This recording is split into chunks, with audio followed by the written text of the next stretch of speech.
Hey, I just had a video idea. Now you're about to hear about it in my video. Hey, how's it going, guys? This is League Play on Standoff. I believe this was a CTF. I don't really know. I got so many gameplays, which by so many I mean like 8, but so many gameplays in the last couple days playing with Irish and Randy that I really don't know exactly what everything is. But I do know what it is, but I just don't know why it's significant. I guess I don't remember. Because one of them's a gigantic comeback, the other ones are just like we do good, and I don't know. But it's been almost 6 months, or a little bit over 6 months, or I don't know. Me and Irish did this math the other day. Maybe it's been 10 months. I don't know. We did this math about how many months it's been since the launch of the game, and I probably should have figured that out. But we're about the halfway point of this game's life before Call of Duty Ghosts drops in the fall. And I wanted to revisit my Modern Warfare 3 Vs Black Ops 2 video because I just watched it. I watched my own video, I know. And I wanted to talk about some of the points I made then and how I feel about them now that we have played Black Ops 2. Because at the time it was like I played it for 20 minutes and I was comparing shit. I played it obviously a bit more than that, but I hadn't had months to sink my teeth into the shit.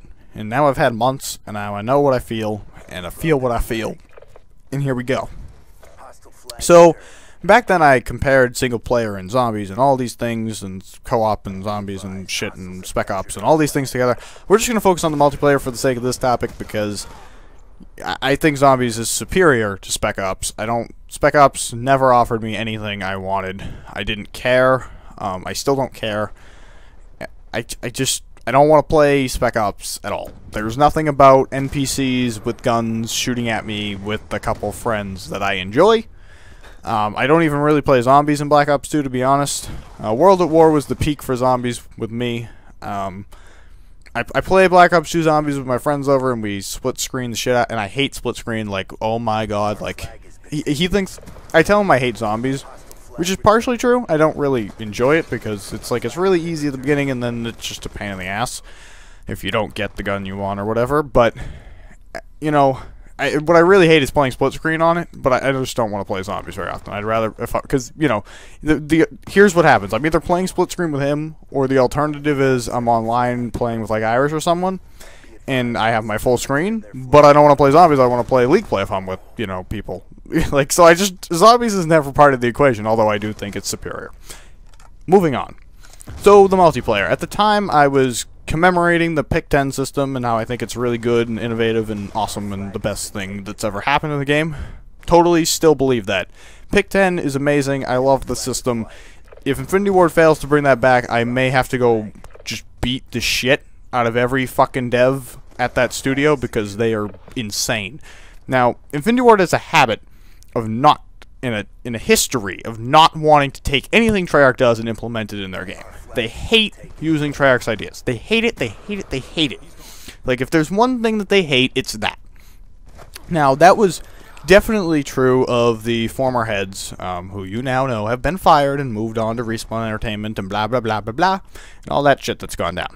They hated it. When they were asked about Treyarch working on Call of Duty, they held a gun to their head, like they had a gun on the table, or they held a gun to their head, like, seriously, they hate them.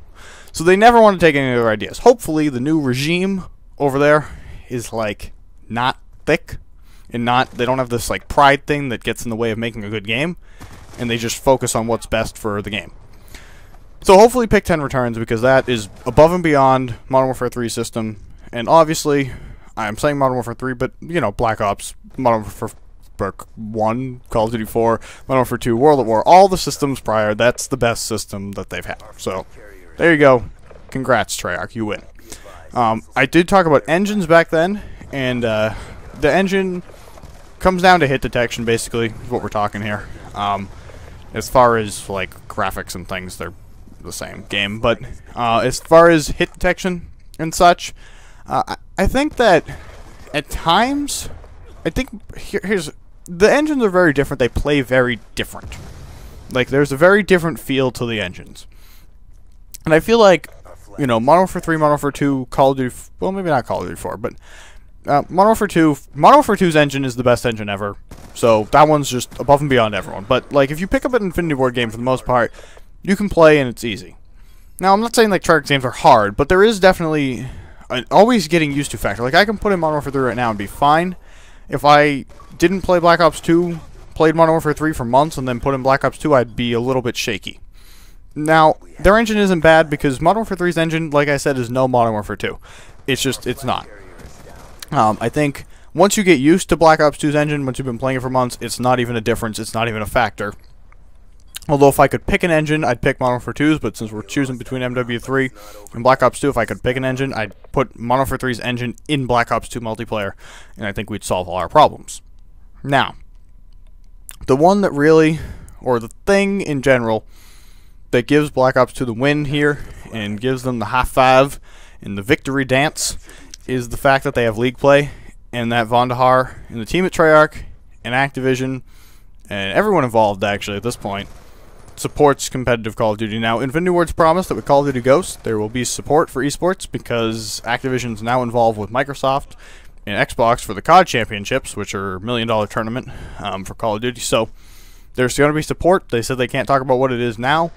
I'm hoping that means the return of league play, you know, an updated and improved Codcaster, you know, stuff like that, and just overall just listening to the things we're saying and trying to work with us, because, you know, Vaughn's been kind of stubborn. Like, he didn't want to ban the FAL with us, he didn't want to do this, he didn't want to do that, you know, he wanted to play domination. You know, some things he's been stubborn on have been good for the community, some things he's been stubborn on have been bad. I think the FAL was definitely, like, he just refused to see that it was a problem. Like, he just didn't want to do it. I think his stubbornness on keeping score streaks was important, because I think a lot of us would have shipped them, sent them packing. Personal opinion on score streaks is they're not a problem. I can take it or leave it as far as score streaks go. I don't really care about them. However, I think they're important for two reasons. First of all is we allow a lot of things now. So something like Flak Jacket prevents you from dying from grenades pretty much every time. So no longer can you throw a grenade to protect a flag run. So I think being able to call in a Hellfire is really important, or being able to call in a Lightning Strike. The only thing I would do is I'd get rid of sentry guns, because I think they're a pain in the ass. I know they're really easy to get with EMPs, but like over the weekend at MLG Anaheim, Complexity could have got a flag in the overtime that would have won them the game, because they took down everyone on the other team and they were about to pull flag, but they got killed by a sentry gun. None of them had they had EMPs, but the trophies were up and they couldn't do anything and they just got fucked. And you know, they only had like a minute 15 to do this in, because it was the overtime and the stopwatch thing, so they got kind of screwed by it. The only reason we don't get rid of sentries, I'm imagining, because we got rid of a bunch of score streaks, is because there would be no other score streak to choose, because everything else is too high or just completely useless. Like the War Machine or whatever, that thing's completely useless. But I think the thing that sets Black Ops 2 above and beyond for me is league play, is Codcaster, is the support for competitive, because, you know, for those of you who don't know, competitive Call of Duty's been around since COD 4 in 07. There was PCL, and it's complicated, and I don't need to explain the whole history. I don't have time to explain the whole history of this thing. But in 2011, with Black Ops 1, Sony partnered with MLG to get Black Ops picked up for the pro circuit. It was the first time it was actually on the circuit, traveling to events. So it's on the circuit. We had, I guess you can say, terrible stream numbers, terrible, you know, gate at the event. We didn't have anyone in the seats. There was nobody watching, really. I went to Providence, which for that season was National Championships.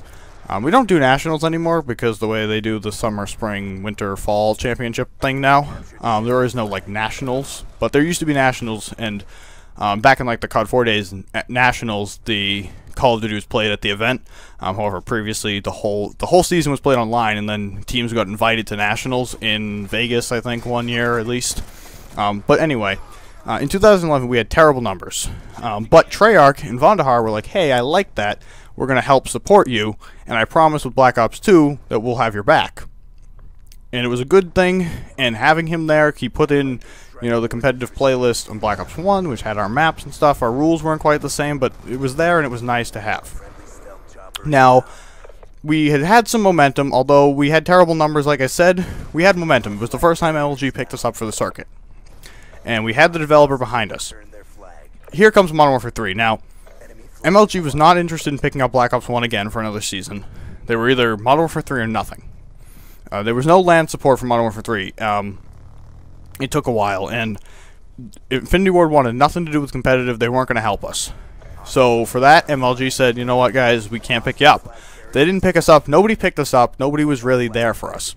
We kind of had to fight our way through, and I say we I know I wasn't like an integral part of this, but I played my most competitive COD on a team during Modern Warfare 3. I scrimmed like daily, and I played ICNs and I played these tournaments, and it was all basically community driven. So basically what I'm trying to say here is Modern Warfare 3, after having a great year in 11, we had a terrible year in 2012. No support. There was nothing there for us. We were pretty much dead in the water if it wasn't for everyone sticking together, people running their own tournaments, and, you know, everyone just keeping the dream alive, streaming the game, playing scrims, just trying to keep things afloat. And for Treyarch to come in with Black Ops 2, do league play, support it, Activision to come in with the COD championships for Black Ops 2, basically all on the back of Treyarch's support, because if Vonderhaar didn't see us in 2011 and build the support into his game, Activision wouldn't have been on board for the COD championships. None of this would have happened. So for their support, for them basically digging us up from the dead and saving our lives here and giving us a chance to hopefully thrive, and we're doing much better now. Our numbers over at Anaheim are amazing. That's why Black Ops 2 wins in my book. Their support for competitive, especially because of the story I just told, gives them above and beyond the victory. Now, I understand people in pubs like Modern Warfare 3. Hey, it is what it is. I personally like Modern Warfare 3's CTF for competitive a lot better, but I don't know why, but Black Ops 2 seems to play slow in CTF, but hey, it is what it is. Thank you guys for watching. Give me your thoughts below. You can check out the previous video, the original one, below, and I'll see you later. Leave a like, and